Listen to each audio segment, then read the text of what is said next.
Herkese merhabalar. Ben Tuğba. Kanalıma hoş geldiniz. Bu videoda kahvaltı sofralarınızı hazırlayabileceğiniz 5 dakikada yağ çekmeyen pişi tarifi vereceğim. Ve tarifime geçiyorum. İlk olarak yoğurma kabına bir yumurtayı kırdım. 100 milim su,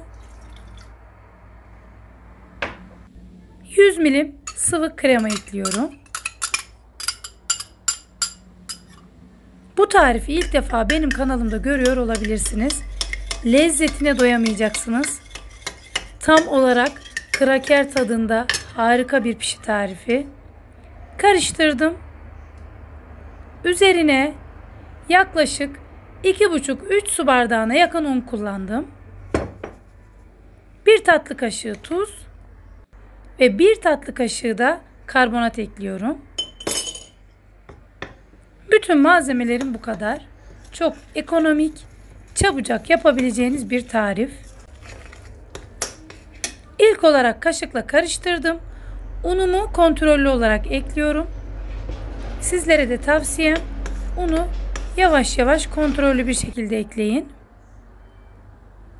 Kaşığı çıkarıp elimle yoğurmaya başlıyorum. Kalan unumu da tamamen döktüm. Tekrar belirtiyorum. 2,5-3 su bardağına yakın un kullandım.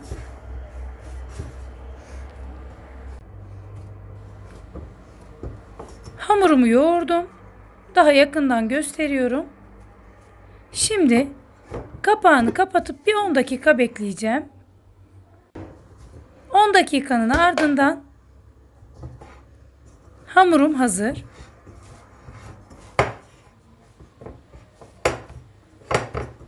Bekledikten sonra hamurun dokusu daha da güzelleşiyor. Şimdi 2 eşit parçaya böleceğim hamurumu. Ve merdane ile yarım santimden biraz daha ince şekilde açacağım.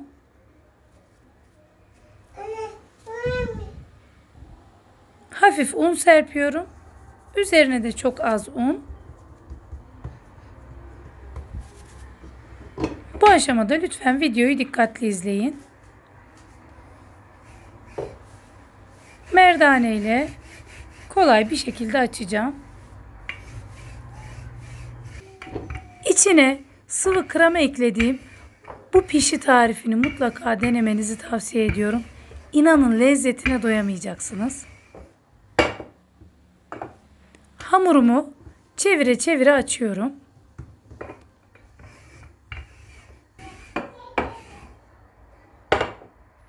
Bu kadar açmam yeterli. Kalınlığına bakabilirsiniz. Açmış olduğum hamuru videoda gördüğünüz gibi keseceğim. İlk olarak kenarlarındaki o eğri olan kısımları çıkarıyorum.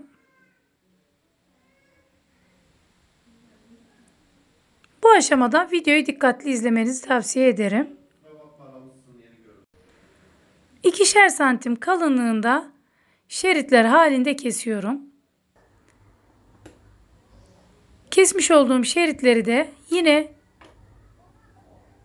3 eşit parçaya ayırdım. Ve ortalarından videoda gördüğünüz gibi kesiyorum. Ufak bir hatırlatma, lütfen kanalıma abone değilseniz abone olmayı ve zili aktifleştirmeyi unutmayın. Ortadan kestiğim kısımdan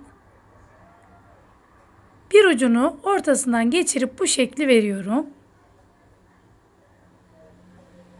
Özellikle şekline hayran kalacaksınız. Ayrıca videomu buraya kadar izleyenler lütfen yorum bölümüne yorum bırakırlarsa çok sevinirim. Ve şeklini beğenip beğenmediğiniz hakkında da yorumlarınızı bekliyorum. Hazırladım pişilerimi. Şimdi tavaya bolca sıvı yağ alıyorum. Sıvı yağım kızdıktan sonra orta sıcaklığa ayarladım ocağın altını ve pişilerimi kızartmaya başlıyorum.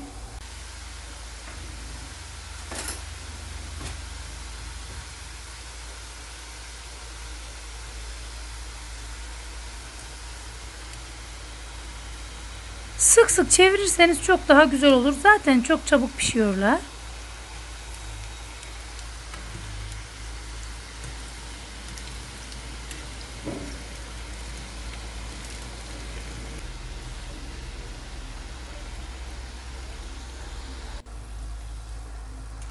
Pişilerim pişti ve şimdi servis tabağına alıyorum. Ben ayrıca bir de böyle dikdörtgen şeklinde kestim. Sizlere de iki farklı şekil göstermek istedim.